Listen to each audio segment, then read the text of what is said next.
Presented by Himalaya Green Tea Tulsi. सेहत का ये एपिसोड आप तक लाए हैं Himalaya green tea. Himalaya green tea Tulsi का दावा है कि इसमें है तुलसी के गुण, जो आपकी इन आने वाली सर्दियों में इम्यूनिटी बढ़ाने में मदद करेगी।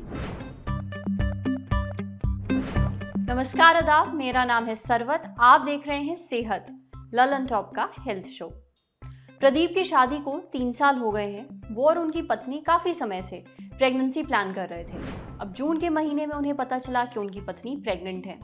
वो और उनका परिवार बहुत खुश था। सब उनकी पत्नी की सेहत का काफी ख्याल रखते थे।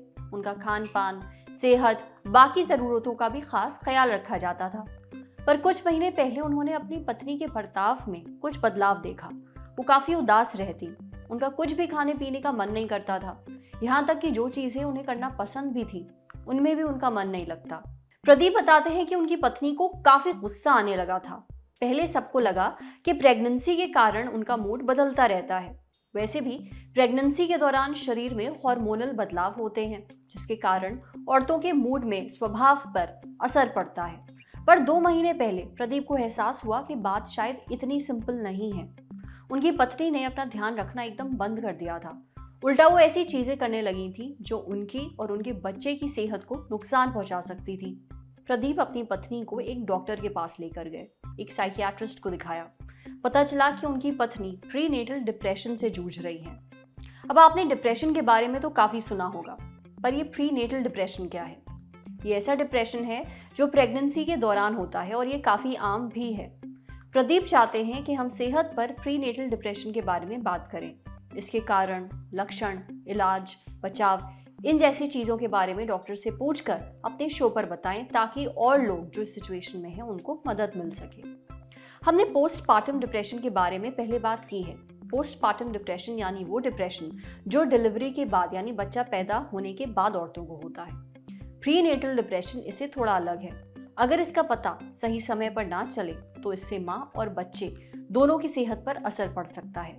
इसलिए जरूरी है कि प्रीनेटल डिप्रेशन के बारे में लोगों को जानकारी। प्रेगनेंसी के दौरान अगर माँ उदास रहती है तो उसे केवल हार्मोन्स या फिर प्रेगनेंसी के दौरान होने वाली आम चीज ना समझा जाए। तो डॉक्टर सिर्फ सबसे पहले जानते हैं कि प्रीनेटल डिप्रेशन क्या है और क्यों होता है। आमतौर पे समाज में सभी मानते हैं कि प्रेगनेंसी एक हर्ष और उल्लास का समय है। हर महिला को और हर परिवार को प्रेगनेंसी के समय हर समय प्रसन्नता का अनुभव होता होगा। मोटे तौर पे शायद ऐसा होता भी है, पर ये एक बीमारी है जिस बारे में हम बात कर रहे हैं। विज्ञान इसको प्रीनेटल डिप्रेशन या पेरीनेटल डिप्रेशन के नाम से जानता है। ये खास किस्म की डिप्रेशन है जो प्रेगनेंसी या गर्भधारण के समय महिलाओं को महसूस होती है। ये एक बीमारी है। ये लगभग 7 से 10% महिलाओं को महसूस होती है और इस बीमारी का सही समय पर निदान और इलाज ना किया जाए तो ये माँ और बच्चे की सेहत के लिए हानिकारक हो सकती है। इसका शरीर में उत्पन्न होना जटिल कारणों से और मिले जुले कारणों से होता है। ये जेनेटिक, शारीरिक, मस्तिष्क की संरचना, मस्तिष्क में न्यूरोकेमिकल, इन सब के मिले जुले प्रभाव से उत्पन्न होती है। जब इसका इंटरैक्शन व्यक्ति के व्यक्तित्व या पर्सनालिटी से होता है और सामाजिक परिस्थिति या सोशल सिचुएशंस पे होता है, तो इन तीनों चीजों के मिले जुले प्रभाव से डिप्रेशन उत्पन्न होती है बीमारी के स्वरूप में। हम जब बात करते हैं तो हम उदास रहना नहीं, उदासी की बीमारी के बारे में बात कर रहे हैं। तो हाँ, बीमारी का उद्भव या स्टार्टिंग मिले जुले कारणों से है, पर कुछ महिलाओं में ये ज्यादा कॉमन है। फॉर एग्जाम्पल, अनप्लैन्ड और अनइंटेंडेड प्रेगनेंसीज, सिंगल मदर्स, महिलाएं जिनके परिवार में घरेलू हिंसा या डोमेस्टिक वायलेंस है, जिन महिलाओं को पहले एंजाइटी या डिप्रेशन की बीमारी हो चुकी है ना, इन कुछ खास ग्रुप्स का खास ध्यान रखना जरूरी है। जब व्यक्ति को प्रीनेटल डिप्रेशन होता है तो उसका मन अक्सर हर समय उदास रहता है या अत्यधिक समय उदास रहता है। कोई भी प्लेजेंट चीज, प्रिय चीज उसके मन को ठीक नहीं कर पाती है। परिवार वाले बात करने की कोशिश करें, कोई खाने की अच्छी चीज दें, तो भी मन में वो खुशी नहीं महसूस होती है। काफी सारी महिलाओं में ये उदासी, घबराहट और चिड़चिड़ेपन के साथ होती है। छोटी छोटी बात पे झुंझला जाना, चिड़चिड़ा जाना।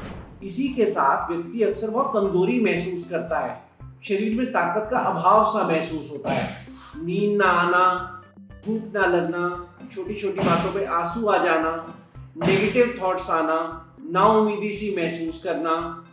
प्रीनेटल डिप्रेशन में गिल्ट बहुत देखा जाता है, मतलब ग्लानि अपनी तरफ, अपने होने वाले बच्चे की तरफ, परिवार की तरफ, कॉन्फिडेंस में कम हो जाना। तो ये सभी लक्षण प्रीनेटल डिप्रेशन के लक्षणों में आते हैं। अगर बीमारी को सही समय पर पहचाना ना जाए या इलाज ना किया जाए तो सुसाइडल आइडियाज या खुदकुशी के विचार भी आ सकते हैं। इन लक्षणों को जानकर हम महिलाओं को जल्दी आइडेंटिफाई कर सकते हैं जो इस बीमारी की तरफ अग्रसर हो रही हैं या बढ़ रही हैं। देखिए, बीमारी से बचने के लिए बीमारी को समझना और व्यक्ति को समझना आवश्यक है। जैसे हमने कहा, कुछ रिस्क फैक्टर्स हैं। प्रेगनेंसी की प्लानिंग बेहतर हो, महिला को बेहतर न्यूट्रिशन दिया जाए, फैमिली में उनको बेहतर सपोर्ट दिया जाए, हस्बैंड्स अंडरस्टैंडिंग हो प्रेगनेंसी से पहले और प्रेगनेंसी के दौरान, गायनेकोलॉजिकल चेकअप समय से कराए जाएं। जिन महिलाओं को पहले डिप्रेशन या एंजाइटी रहा हो तो उनका समय अनुसार इलाज कराया जाए और ओवरऑल माहौल को बेहतर रखा जाए, परिवार में सौहार्द और खुशी का माहौल बनाया जाए। इन सब चीज़ों से डिप्रेशन से, प्रीनेटल डिप्रेशन से बचा जा सकता है। एप्रोप्रिएट सप्लीमेंट्स महिलाओं को समय से दिए जाएं। देखिए, बीमारी है तो इसका इलाज संभव है। प्रीनेटल डिप्रेशन का पहले चरण का या फर्स्ट स्टेप का इलाज है काउंसलिंग या बातचीत का इलाज। व्यक्ति के सोच समझ के ढांचे को समझकर उसमें मामूली बदलाव के जरिए उसको सकारात्मकता की तरफ मोड़ा जा सकता है। पॉजिटिव थिंकिंग इंस्टिल की जा सकती है, सोच में त्रुटियां या कॉग्निटिव एरर्स आइडेंटिफाई किए जा सकते हैं। ये काम साइकियाट्रिस्ट या साइकोलॉजिस्ट, मनोचिकित्सक या मनोवैज्ञानिक कर सकते हैं और करते भी हैं। तो प्लीज ये समझें कि हर बार दवाई देना अनिवार्य नहीं है, इसका इलाज बातचीत से भी किया जा सकता है। पर अगर डॉक्टर को ये लगता है कि दवाइयां दी जाएं तो बहुत सारी सेफ मेडिसिन है जो प्रेगनेंसी के दौरान महिला को इस बीमारी के इलाज के लिए दी जा सकती हैं। पहले के समय में 10-15 सालों पहले शायद ऐसी दवाइयां कम उपलब्ध थी जो कि प्रेगनेंसी में सेफली दी जा सकें। अभी प्रेगनेंसी में एंटी डिप्रेसेंट्स और कुछ और दवाइयां जो इस बीमारी का इलाज करती हैं सेफली दी जा सकती हैं। तो इलाज से डरे नहीं, सकुचाए नहीं, डॉक्टर के पास जाएं, डिस्कस करें और अपने लिए बेहतर इलाज ढूंढें। This is a treatable illness. इस बीमारी का इलाज किया जा सकता है। प्रेगनेंसी के दौरान महिलाओं के शरीर में काफ़ी बदलाव हो रहा होता है, उसका असर उनके मूड पर भी पड़ता है। पर अगर डॉक्टर साहब के बताए गए लक्षण आप महसूस कर रही हैं या आप किसी ऐसी महिला को जानते हैं जिनमें ये लक्षण दिख रहे हों तो प्रोफेशनल मदद ज़रूर लें, इसे इग्नोर ना करें। सही समय पर सही इलाज मिलने से प्रीनेटल डिप्रेशन को ठीक किया जा सकता है। अब बढ़ते हैं सेहत के अगले सेगमेंट की तरफ। तन की बात। खाना खाने या फिर कुछ पीने के बाद आती है डकार। कभी सोचा है कि इसका मतलब क्या होता है? नहीं तो आज जान लीजिए। पेट भरकर खाना खाने के बाद जब डकार आती है तो हम कहते हैं कि भाई अब और नहीं खाया जाएगा, पेट भर गया। तो डकार क्या पेट भरने का कोई साइन है या फिर कुछ और? इसके बारे में हमने बात की डॉक्टर विकास से। दरअसल डकार और कुछ नहीं बल्कि गैस है। जब आप कुछ खाते हैं या पीते हैं तो उसके साथ साथ आप हवा भी अंदर लेते हैं। जिस हवा में हम सांस लेते हैं उसमें होता है नाइट्रोजन और ऑक्सीजन। जब ये गैसेस खाने या फिर पीने के साथ साथ आपके शरीर के अंदर पहुंच जाती हैं तो इन्हें बाहर निकलने की ज़रूरत होती है और तब आती है आपको डकार। आपके पेट में जो एक्स्ट्रा गैस होती है वो पेट से बाहर निकाली जाती है एसोफेगस के जरिए। अभी एसोफेगस क्या होता है? एसोफेगस एक ट्यूब है जो खाना गले के जरिए आपके पेट तक पहुंचाता है। ये कनेक्ट करता है आपके गले के पीछे वाले हिस्से को आपके पेट से। डकार से निकलने वाली गैस इसी के जरिए ऊपर आती है और मुंह के जरिए बाहर निकलती है। आपने नोटिस किया होगा कि जब आप सोडा या फिर कोल्ड ड्रिंक पीते हैं तब आपको ज्यादा डकार आती है। क्यों? वो इसलिए क्योंकि इन ड्रिंक्स में होती है एक्स्ट्रा गैस। कोल्ड ड्रिंक में जो फिज होती है वो कार्बन डाइऑक्साइड के कारण होती है और इसी को अंदर लेने से आपको ज़्यादा डकार भी आती है। अगर आप बहुत जल्दी जल्दी खाते हैं या पीते हैं तो उसके कारण बदहजमी हो सकती है। ऐसे में आपको ज़्यादा डकार आती है क्योंकि आपके पेट तक एक्स्ट्रा गैस पहुंच रही होती है। यही चीज़ स्ट्रॉ से कुछ पीते समय भी होती है। इसमें भी आपके शरीर में ज़्यादा गैस पहुंचती है। अब अगर आपको बहुत ज़्यादा डकार आ रही है तो आप खाना खाने के बाद थोड़ा चल फिर लीजिए या फिर अपनी साइड के बल लेट जाइए। आप जिंजर टी भी पी सकते हैं, डकार रुक जाएगी। अब अगर आपको बहुत ज़्यादा डकार आने की समस्या है तो इससे निपटने के लिए कुछ दवाइयाँ भी आती हैं जिनमें प्रोकीमैटिक होता है, जिसे आम भाषा में पेट चलाने की गोली भी कहा जाता है। अब ये बाजार में डोमपेरेडोन और लेवोस्लिप्राइड के नाम से आती है, पर कोई भी दवा बिना डॉक्टर की सलाह के हरगिज ना ले। समझे। अब बारी है सेहत के आखिरी सेगमेंट की, खुराक। एक झकास सी हेल्थ टिप, जैसे क्या रात में खीरा नहीं खाना चाहिए। हम लोग अक्सर खाने के साथ सलाद में खीरा खाते हैं, पर कई लोगों का मानना है कि रात में खीरा नहीं खाना चाहिए। तो क्या ये सच है? ये जानने के लिए हमने बात की डाइटिशियन और न्यूट्रिशनिस्ट सौम्या मिश्रा से। देखिए, सबसे पहले तो जान लीजिए कि खीरा काफ़ी हेल्दी होता है क्योंकि इसमें भरमार होती है मिनरल्स और विटामिन की।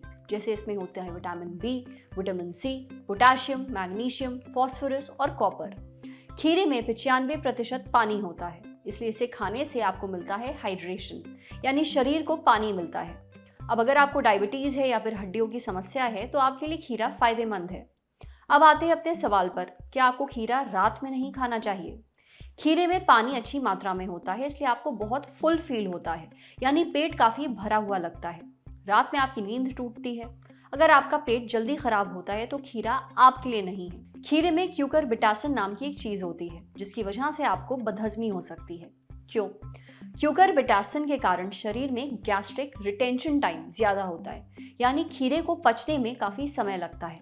रात में हमारा एक्टिविटी लेवल और मेटाबॉलिक रेट काफ़ी स्लो होता है वैसे भी, जो बदहजमी को और ज़्यादा बढ़ा देता है। अब ऐसा अक्सर उन लोगों में होता है जिनका पहले से ही हाजमा कमज़ोर है। सोते समय बदहजमी होने से ना सिर्फ आपको असहज लगता है बल्कि डकार भी ज़्यादा आती है, नींद टूटती है। जो लोगों को इरिटेबल बाउल सिंड्रोम की परेशानी है उन्हें कम खीरा खाने की सलाह दी जाती है ताकि उनको बदहजमी ना हो। एक्सपर्ट्स का कहना है कि क्योंकि खीरे में पहले से ही पानी मौजूद होता है, इसलिए जब आप खीरा खाएं तो साथ में पानी ना पिएं। जहां तक रही बात रात में खीरा छोड़ने की, तो इसकी सलाह एक्सपर्ट्स नहीं देते हैं, पर सोने से कम आधा घंटा पहले आपको खीरा नहीं खाना चाहिए।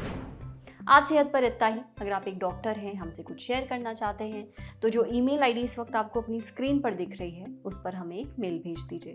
ये वीडियो फेसबुक पर देख रहे हैं तो हमारे फेसबुक पेज को लाइक करिए, यूट्यूब पर देख रहे हैं तो हमारे चैनल को सब्सक्राइब करिए, बेल आइकन पर ज़रूर क्लिक कर दीजिए ताकि जब भी हम कोई नया वीडियो अपलोड करें तो उसका नोटिफिकेशन आप तक सबसे पहले पहुँचे। शुक्रिया।